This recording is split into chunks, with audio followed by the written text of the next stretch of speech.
लोकशाहीचा बुलंद आवाज, रिपब्लिकन वार्ता महाराष्ट्र। सोनगिरी डोंगर टेकडीत अतिक्रमणधारकांच्या समस्या मांडत माजी केंद्रीय मंत्री रावसाहेब दानवे यांना निवेदन दिले। पेशोर येथील सिल्लोड नाका परिसरात माजी केंद्रीय मंत्री, रेल्वे व कृषी राज्यमंत्री रावसाहेब दानवे यांचा सत्कार नुकताच पार पडला। या सत्काराचे आयोजन कन्नडच्या आमदार संजना जाधव यांचे समर्थक व पेशोर गावातील सामाजिक कार्यकर्ते, शिवसैनिक राजेंद्र दगडू मुकासे यांच्या वतीने करण्यात आले होते।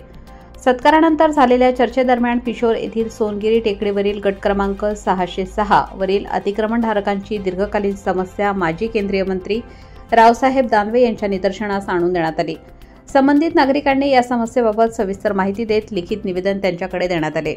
अतिक्रमणधारकांच्या या समस्येवर न्याय तोडगा निघावा यासाठी सर्वांनी एकत्रित आवाज उठवला।